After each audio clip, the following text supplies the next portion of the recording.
আজকে আমি আপনাদের জন্য একটি অসাধারণ ফ্যান্টাসি অ্যাডভেঞ্চার মুভির এক্সপ্লেনেশন নিয়ে চলে এসেছি। তাহলে চলুন মুভিটি দেখে আসা যাক।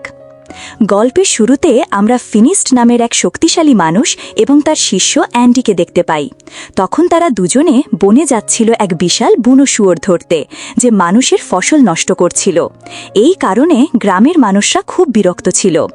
কিন্তু ফিনিস্ট সেই বিপজ্জনক প্রাণীকেও একটুও ভয় পেত না।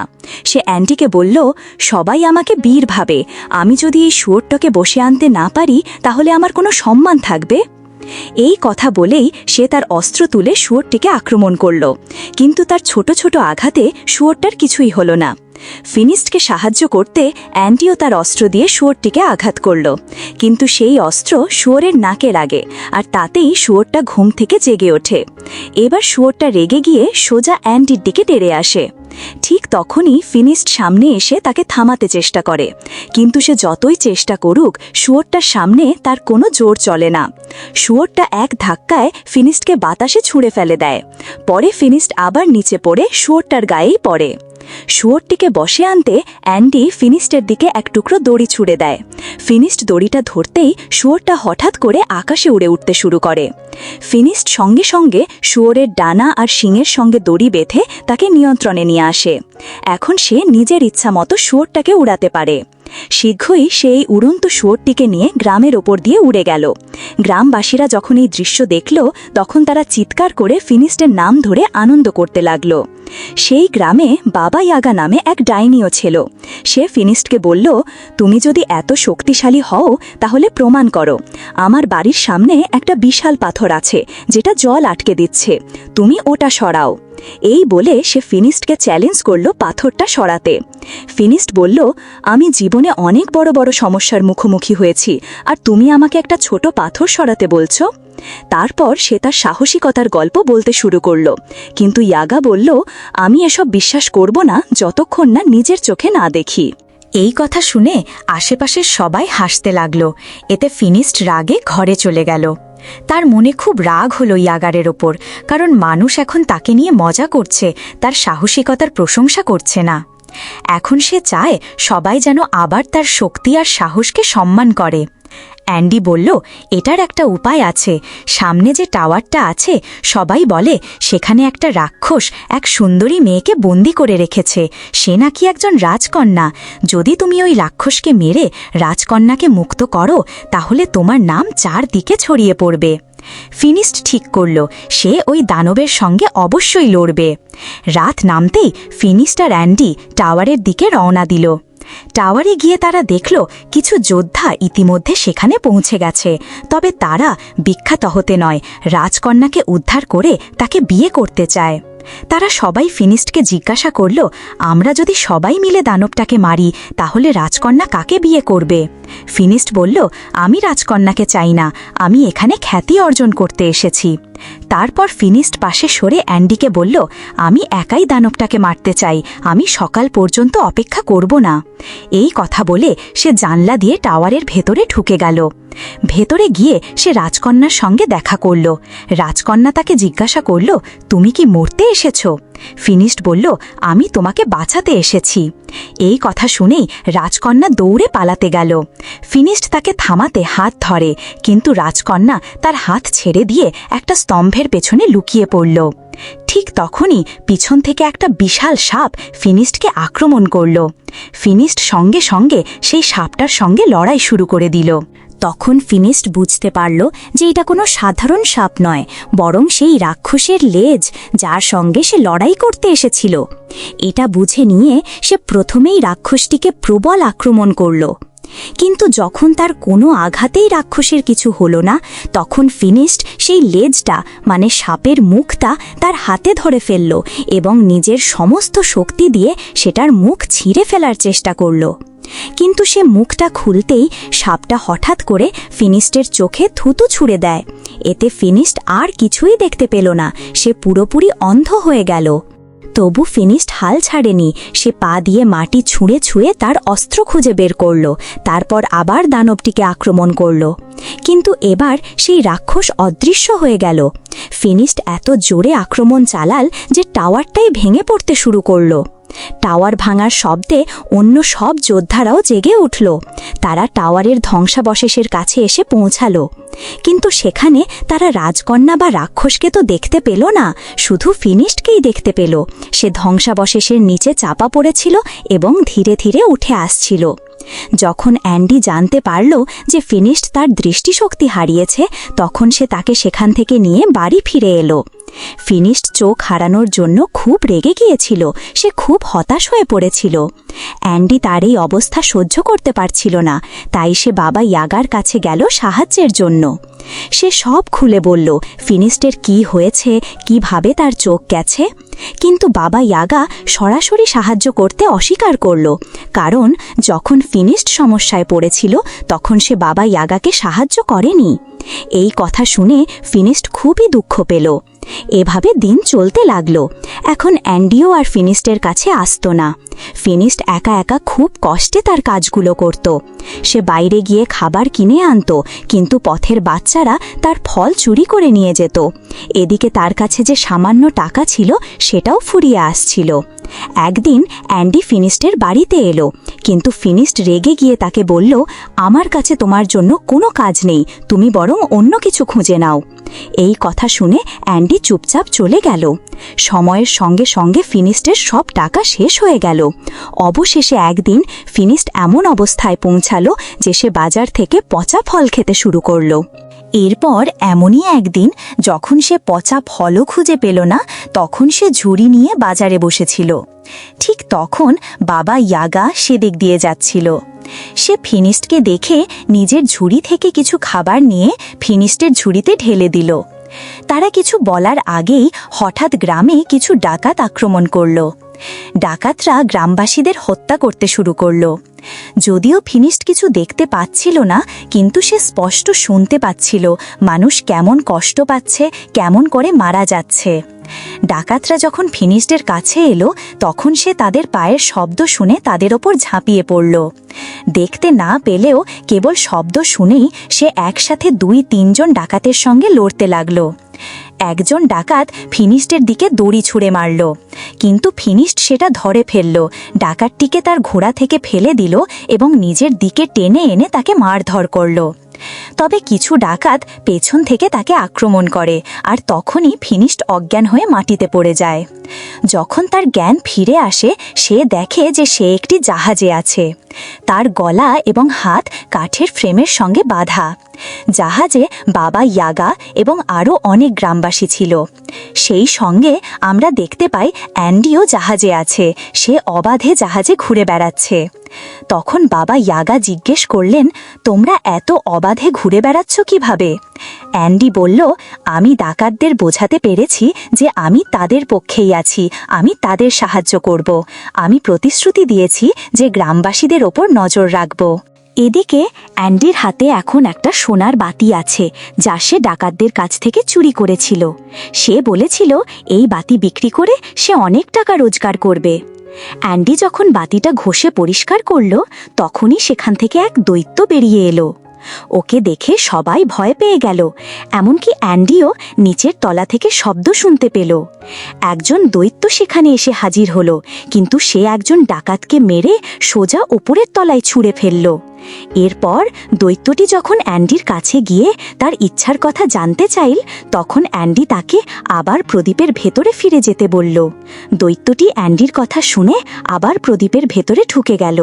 ঠিক তখনই ওপরের তলা থেকে একজন ডাকাত নেমে এসে অ্যান্ডির গলায় তরবারি ধরে তার কাছ থেকে প্রদীপটি ছিনিয়ে নিল। এর কিছুক্ষণ পরেই জাহাজটি আরবে পৌঁছালো। সব গ্রামবাসীদেরকে এক লাইনে দাঁড় করিয়ে দাস হিসাবে বিক্রির জন্য প্রস্তুত করা হলো। তখন একজন মুখোশধারী লোক এসে ফিনিশড, বাবা ইয়াগা এবং অ্যান্ডিকে কিনে নিল। সে তাদের নিজের প্রাসাদে নিয়ে গেল। প্রাসাদে পৌঁছেই সবাই অবাক হয়ে গেল, কারণ এটা ছিল বিশাল আর চমকপ্রদ। ভেতরে রোবটরা কাজ করছিল, যদিও এটি দেখতে ছিল অনেক পুরনো যুগের মতো। এরপর লোকটি মুখোশ খুলে ফেলল। সে বলল, অবাক হয়ো না, আমি একজন বিজ্ঞানী, এই রোবটগুলো আমি তৈরি করেছি। সে জানাল যে সে মানুষের জীবন সহজ করতে আরও অনেক মেশিন তৈরি করেছে।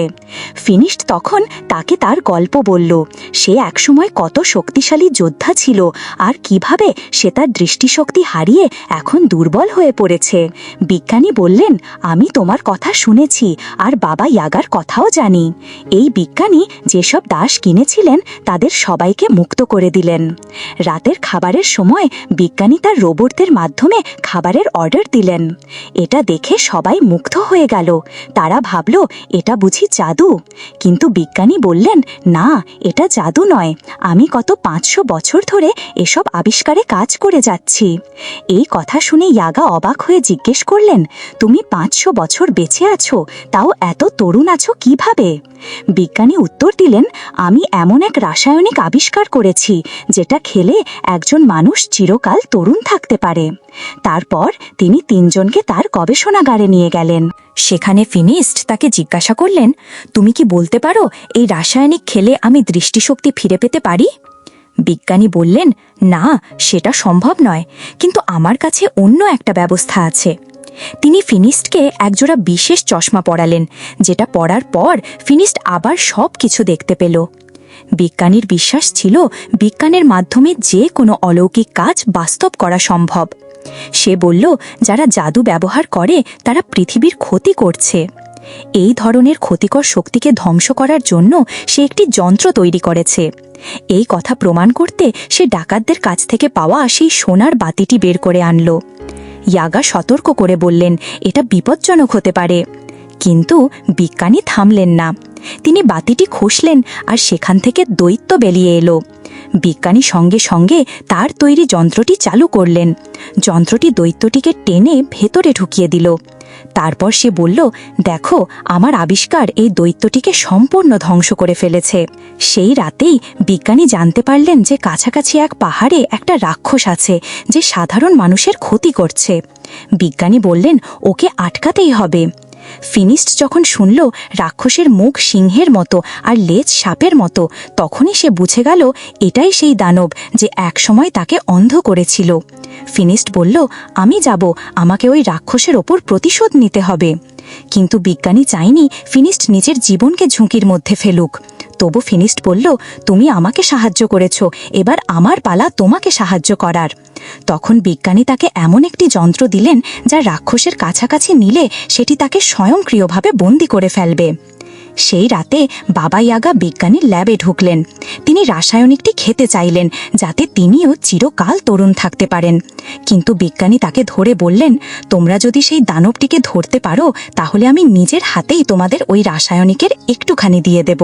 পরদিন যখন সবাই রওনা দেওয়ার জন্য প্রস্তুত হচ্ছিল, বিজ্ঞানী তার মহাকাশ যানটি দেখালেন, যেটার সাহায্যে তারা খুব দ্রুত গন্তব্যে পৌঁছাতে পারবে। বিজ্ঞানী সবাইকে দেখালেন কিভাবে সেটি চালাতে হয়। যাওয়ার আগে তিনি বলে দিলেন, আমি দানবটিকে জীবিত চাই। তিনি ফিনিশডের অস্ত্রটাও উন্নত করেছিলেন। এবার সেটাই একটা বোতাম ছিল, যেটা চাপলেই সেই অস্ত্র এমন কিছু করতে পারত যা আগে পারত না। তারা উড়ন্ত তরকারিতে বসে রওনা হলো আর খুব শিগগিরই সেই পাহাড়ে পৌঁছালো যেখানে দানবটি লুকিয়েছিল। অনেকক্ষণ খোঁজাখুঁজির পর ফিনিশড অবশেষে দানবটির পায়ের ছাপ খুঁজে পেল। সেই ছাপগুলো একটি গুহার দিকেই নিয়ে যাচ্ছিল। ফিনিশড বিজ্ঞানীর বানানো যন্ত্রটি গুহার বাইরে রেখে দিলেন। তিনি জানতেন তাকে দানবটিকে মারতে হবে না, শুধু ফাঁদে ফেললেই চলবে। তাই তিনি শান্তভাবে গুহার ভেতর ঢুকে নিজের অস্ত্র দিয়ে দানবটিকে চ্যালেঞ্জ করলেন। তারপর তাড়াতাড়ি বেরিয়ে এলেন। বেরোনোর সময় ফিনিশডের মাথা একটি গাছে আঘাত করে আর সঙ্গে সঙ্গে সে অজ্ঞান হয়ে পড়ে যায়। তখন দানবটিও গুহা থেকে বেরিয়ে আসে। দানবটি ফিনিশডকে আঘাত করার আগেই বাবা ইয়াগা দ্রুত যন্ত্রটি চালু করে দেন। যন্ত্রের ভেতর থেকে অনেকগুলো শিকল বেরিয়ে এসে দানবটিকে ধরে টেনে নেয়। তারপর ইয়াগা আবার লিভার টিপে যন্ত্রটি বন্ধ করে দেন। কিছুক্ষণ পর ফিনিস্টের জ্ঞান ফিরে আসে। এরপর তারা সবাই একসাথে ফিরে যাওয়ার প্রস্তুতি নিতে থাকে। যেহেতু যাত্রাটা অনেক লম্বা ছিল, তাই তারা রাতের মধ্যে বিশ্রাম নেওয়ার সিদ্ধান্ত নেয়। সেই রাতে ফিনিস্ট খাঁচার ভেতর থেকে একটি মেয়ের গলা শুনতে পেল। সে খাঁচা খুলতে শুরু করল। বাবা ইয়াগা তাকে থামাতে চাইলেন, কিন্তু ফিনিস্ট শোনেনি। যখন খাঁচা খুলে গেল, তখন দেখা গেল ভেতরে সেই একই রাজকন্যা বসে আছে, যাকে ফিনিস্ট আগেও টাওয়ারের ভেতরে দেখেছিল। বাবা ইয়াগা অবাক হয়ে বললেন, এর মানে রাজকন্যাটি সেই দানব। তিনি সতর্ক করে বললেন, ওকে বাইরে ছেড়ে দেওয়া খুব বিপজ্জনক হতে পারে। কিন্তু ফিনিস্ট তো ইতিমধ্যে রাজকন্যার প্রেমে পড়ে গিয়েছিল, তাই সে কিছু শুনতেই চায়নি। সে রাজকন্যার দিকে হাত বাড়াতেই বাবা ইয়াগা তাকে ধাক্কা মেরে সরিয়ে দেন এবং দ্রুত খাঁচাটি বন্ধ করে দেন। রাজকন্যা তখন বলল, আমি তোমার হাত ধরিনি, কারণ আমার ওপর অভিশাপ আছে। যদি কোনো পুরুষ আমাকে স্পর্শ করে, তাহলে আমি রাক্ষস হয়ে যাই। সে আরও বলল, সে খারাপ নয়, কেউ তাকে আঘাত না করলে সে কাউকে ক্ষতি করে না, তাই তার কারণে কেউ আহত হয় না। সে পাহাড়ে একা থাকে, কিন্তু তবুও মানুষ তাকে শান্তিতে থাকতে দেয় না। এইদিকে আমরা দেখতে পেলাম যে বিজ্ঞানী এক কৃষকের বিড়াল চুরি করেছেন। কৃষক তাকে অনুরোধ করে বললেন, বিড়ালটি কারো ক্ষতি করে না, বরং সাহায্য করতে পারে। রাতে সেই বিড়ালটি এমন এক ধরনের আলো ছড়ায় যা তার চারপাশকে আলোকিত করে তোলে। কিন্তু বিজ্ঞানী কৃষকের কথা শুনলেন না। তিনি বিড়ালটিকে তার এক যন্ত্রের নিচে রেখে দিলেন। সেই যন্ত্রটি যে কোনো প্রাণী থেকে জাদুকরী শক্তি টেনে নিতে পারে। ঠিক সেভাবে যন্ত্রটি বিড়ালের জাদুকরী শক্তি শুষে নিয়ে তা এক ধরনের রাসায়নিকে রূপান্তর করল, যা বিজ্ঞানী তার সেফের ভেতরে সংরক্ষণ করে রাখলেন। বিজ্ঞানী ইতিমধ্যেই অনেক জাদুকরী রাসায়নিক সংগ্রহ করেছিলেন। এর মধ্যে রাজকুমারী আর ফিনিস্ট একে অপরের প্রেমে পড়ে যান। কিন্তু বাবা ইয়াগা আর অ্যান্ডি দুজনকেই ধরে বিজ্ঞানীর কাছে নিয়ে গেলেন। যখন তারা বিজ্ঞানীর প্রাসাদে পৌঁছালেন, তখন তারা একটু দূরে দাঁড়িয়ে তাকে লক্ষ্য করতে লাগলেন। তারা দেখতে পেলেন যে বিজ্ঞানী একটি জাদুকরী পাখির শরীর থেকে সমস্ত জাদু টেনে নিচ্ছেন, আর সেই জাদু রাসায়নিকের মাধ্যমে রোবটগুলোর শক্তিতে পরিণত হচ্ছে। এর মানে বিজ্ঞানীর তৈরি রোবটগুলো আসলে বিজ্ঞানের সাহায্যে চলে না, চলে জাদুর সাহায্যে। বিজ্ঞানী সব জাদুকর প্রাণী থেকেই জাদু টেনে নিয়ে রাসায়নিক বানাচ্ছিলেন। তখন হঠাৎ বাবা ইয়াগা রাগে ফেটে পড়ে সামনে এগিয়ে গেলেন। তিনি বললেন, তুমি মিথ্যা বলেছ, এই রোবটগুলো কোনো আবিষ্কার নয়, এগুলো জাদুর পুতুল।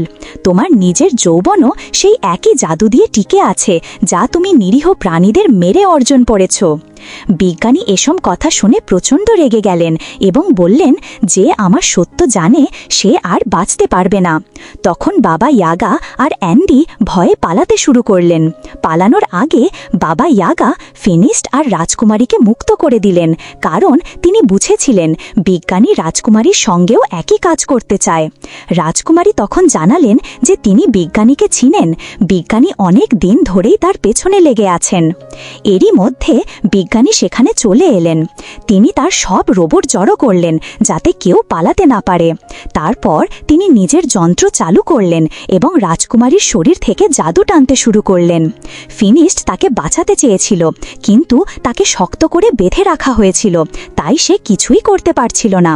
শুধু সে রাজকুমারীর হাত ধরতে পারল, আর তাতেই রাজকুমারী আবার রাক্ষসের রূপ নিল।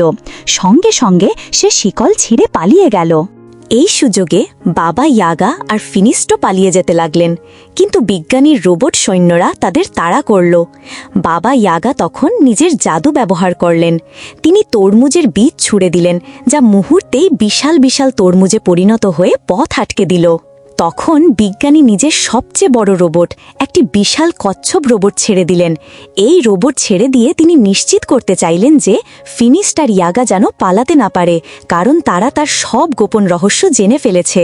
অ্যান্ডি বিজ্ঞানীকে বোঝাতে চেষ্টা করলেন যে তার কাছে ইতিমধ্যেই অনেক জাদুকরী রাসায়নিক আছে, নতুন করে আর সংগ্রহ করার দরকার নেই, কিন্তু বিজ্ঞানী কিছুই শুনলেন না। যখন কচ্ছপ রোবটটি বেরিয়ে এলো, তখন তার ভারে পুরো দুর্গ ভেঙে পড়ল। বিজ্ঞানী নিজে সেই কচ্ছপ রোবটের ভেতরে ছিলেন এবং ফিনিস্ট, ইয়াগা ও অ্যান্ডিকে তাড়া করতে লাগলেন। তিনি তাদের দিকে কামানের গোলা ছুড়তে শুরু করলেন। ফিনিশড তখন ইয়াগাকে বললেন, রোবটটাকে একটু আমার দিকে আনো, আমি এর উপরে উঠে একে উল্টে দেওয়ার চেষ্টা করব, কারণ একবার যদি কচ্ছপটা উল্টে যায় তাহলে আর উঠে দাঁড়াতে পারবে না। ইয়াগা সেটা করতে গেলেন, কিন্তু যেই রোবটটা তার কাছে আসলো সঙ্গে সঙ্গে তার ভেতরের যন্ত্রটি ইয়াগার শরীর থেকে জাদু টানতে শুরু করল। এর ফলে ইয়াগাকে অনেক বৃদ্ধ দেখাতে লাগল। ফিনিশড এটা দেখে মনের ভেতর খুব ব্যথা পেল। সে বিজ্ঞানীকে বিভ্রান্ত করার চেষ্টা করছিল। সেই ফাঁকে ফিনিশড রোবটের ওপরে উঠে গেল। বিজ্ঞানী এটা দেখে রোবটের বিশাল বাহু ছুঁড়ে ফিনিশডকে ফেলে দেওয়ার চেষ্টা করলেন, কিন্তু ফিনিশড পড়ে গেল না, তবে তার চশমা পড়ে গেল। সে আর কিছুই দেখতে পাচ্ছিল না। বাবা ইয়াগা সেটা বুঝে সঙ্গে সঙ্গে ফিনিশডকে দিক নির্দেশ দিতে শুরু করলেন। কোথায় যেতে হবে, কিভাবে লড়তে হবে সব বলে দিলেন। ঠিক তখনই রাক্ষসে রূপান্তরিত রাজকুমারী সেখানে এসে পৌঁছালেন। বিজ্ঞানী তাকে দেখে ভয়ে কাঁপতে লাগলেন। এদিকে ফিনিশড রোবটের গলায় একটি শিকল পেঁচিয়ে সেটিকে উল্টাতে চেষ্টা করলেন। রোবটটি উল্টে গেল, আর তার ভেতরে থাকা সব জাদুকরী রাসায়নিক বাইরের দিকে বেরিয়ে এলো। বিজ্ঞানী তখন পালানোর চেষ্টা করলেন। তিনি নিজের বানানো জাদুকরী ডানা পড়ে উড়ে যেতে চাইলেন, কিন্তু তিনি ব্যর্থ হলেন এবং রাসায়নিকের পুকুরে পড়ে মারা গেলেন। ফিনিশড এত কিছুর পর ক্লান্ত হয়ে মাটিতে পড়ে রইলেন। রাজকুমারী তাকে সেখানে পড়ে থাকতে দেখে কাঁদতে শুরু করলেন। তিনি মনে করলেন হয়তো ফিনিশডের কিছু হয়ে গেছে, কারণ তখন তিনি নিজেও তার প্রেমে পড়ে গিয়েছিলেন। ঠিক তখনই ফিনিশডের চোখে জল আসলো, আর হঠাৎ তার জ্ঞান ফিরে এলো। তার সঙ্গে সঙ্গে ফিরে এলো দৃষ্টিও। সে রাজকুমারীর দিকে তাকিয়ে বলল, আমি তোমাকে ভালোবাসি, আমি সব সময় তোমার সাথে থাকতে চাই।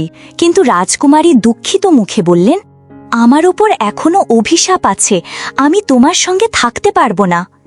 এই কথা শুনে ফিনিশডের মন ভেঙে গেল। সে আর কিছু না বলে তার সঙ্গীদের সঙ্গে গ্রামে ফিরে গেল। কিন্তু গ্রামে ফিরে গিয়েও সে রাজকুমারীর কথা ভুলতে পারল না। সে সারা দিন তার কথা ভেবে হারিয়ে থাকত। ঠিক তখনই বাবা ইয়াগা আবার নিজের যৌবন ফিরে পাওয়ার উপায় খুঁজছিলেন। সেই সময়ে তিনি রাজকুমারীর অভিশাপ ভাঙার উপায়ও খুঁজে পেলেন। তিনি খুশিতে দৌড়ে গিয়ে ফিনিশডকে বললেন, এই অভিশাপটা ইচ্ছা করে দেওয়া হয়েছিল, রাজকুমারীর কোনো দোষ ছিল না, আর এখন আমরা সেটা ভাঙার উপায় পেয়েছি। কিন্তু সেটা সম্ভবত এই গল্পের পরের সিনেমায় দেখানো হবে, যেটা এখনো মুক্তি পায়নি। ভিডিওটি ভালো লাগলে চ্যানেলটিকে লাইক আর সাবস্ক্রাইব করে দিও, আর কমেন্টে জানাতে ভুলো না তুমি কোন ধরনের মুভি রিভিউ চাও। ধন্যবাদ, আবার দেখা হবে, বাই।